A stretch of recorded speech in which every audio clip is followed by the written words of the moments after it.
Welcome to the official YouTube channel for the Colin Cowherd podcast. Go on, hit the subscribe button. There it is, so you don't miss any of our football content this season. It has been, if I might say, fantastic.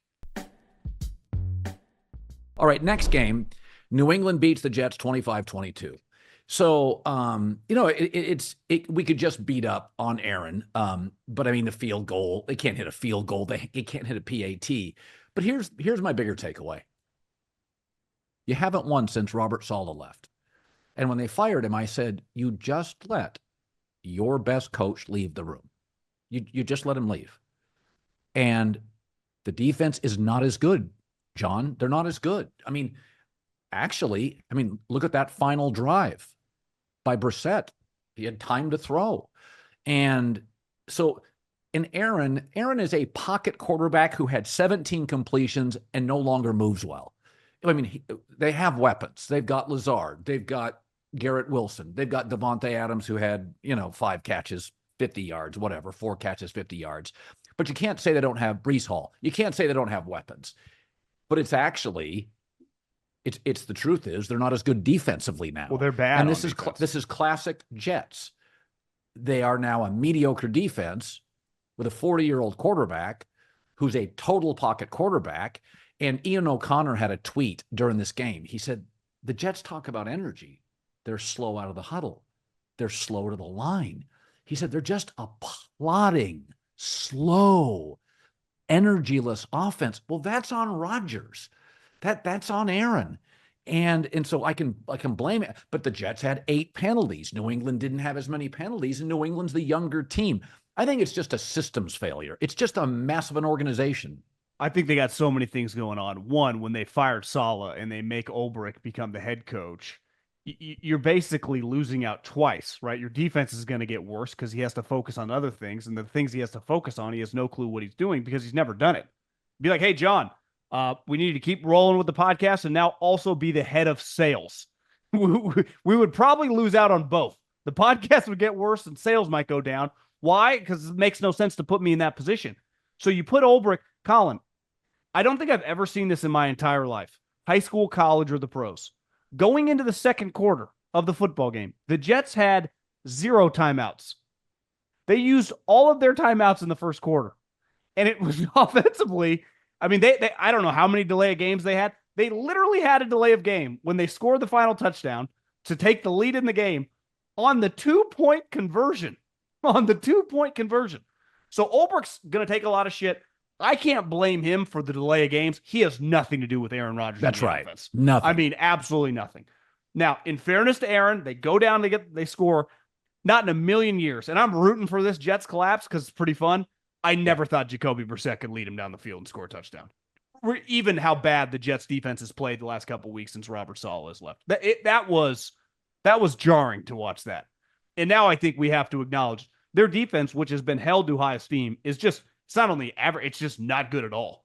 Yeah. And this notion that you can just have a team full of mercenaries, we've learned over the last 5-6 years, it doesn't even work in the NBA, which is much more individual meets team. It 100% over the history of football, you can sign a big name guy who shows up in OTAs and come. They're just, the Reddick thing is a classic example of Drew Rosenhaus, when they signed him, was quoted of saying, yeah, I just went right to the owner. How is that normal? In a situation, so your GM is useless. This guy, you basically give him all. And then I even saw today, he's like, yeah, it's pretty rusty. Of course he's rusty. He showed up 3 days ago. This team is really an embarrassment to football. And it's something that, I'm not trying to give myself credit or anyone that bet against them, but I didn't think it would be this bad. Obviously today is, this is one of the lowest points for any high-priced team of my lifetime. To be 2-6, Colin, right? Well, you played 8 games. So you got 9 games left. To get to 9 games, you'd have to go 7-2 down the stretch. This team's not. They can't be the Patriots. They're not going 7-2. They'd be lucky to go 5-4. Yeah, and as I watched that game, whereas we both said this. I thought the Bears were a poorly coached show today. The Bears have talent. New England doesn't have much. No. The Jets have, of the 22 starters, would probably have 17. 16 to 17 starters of these I think two the teams. Patriots were missing a bunch of guys today too on defense. They were. Sure. So, yeah, I think the question becomes, does Aaron come back? Does Aaron say to himself, this isn't going to work? Aaron tends to get into his manifesting vision board, the darkness. Sanguine. He used that, that optimistic kind of metaphor this week or word. I think he would come back.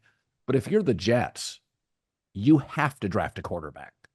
You have to draft a quarterback because, frankly, the roster doesn't have a ton of needs. You have to go get a quarterback, and it's a bad quarterback class. One thing with these YouTube TV4 boxes, sometimes you have a game right above each other, and I had the Packer game right below or above the Jets game. And Jordan Love's, who got hurt again. I mean, the guy's been pretty banged up this season, but what a job by LaFleur. But his mannerisms are just like a young prime Rodgers. The way he moves, the way he just flings it and lets his arm go. And you're watching him just throw some of these balls, and he can be a little erratic, with just such confidence to those young guys. And then you look down, and one thing I wrote down is Rodgers used to throw with such confidence in the prime of his career, and then even those couple years when he really got it rolling with LaFleur. And you watch him now, like, we have to acknowledge he no longer can move. He's getting peppered. Okay, he's 40 years old, coming off an Achilles, understandable. I feel like he just throws these lollipops. Like sometimes you see with Caleb, like he doesn't really know where it's going. Rodgers never really played like that. It was either throwing it away or throwing a dart to a guy and hitting him in the hand. And now these balls go up into traffic like, well, I can't move to save this. I got to get rid of it. Fuck it. Well, I mean, what? It's the Jets. I mean, what? Yeah. It feels like he's as loosey-goosey because you've been on him as much as by far anybody that talks about, football, that he really is sneaky, like kind of hides from risk-taking. It's not really his thing. And now it's like he just kind of lets it go all over the place. So they have gone all in on this player who is, I mean, if peak Rodgers was a 98 out of 100, the guy they're getting now is like 70 or something on good series. And he can look sometimes like a 50. And sometimes the ball just flies up. You're like, that could be a disaster. And that was never his thing, his thing.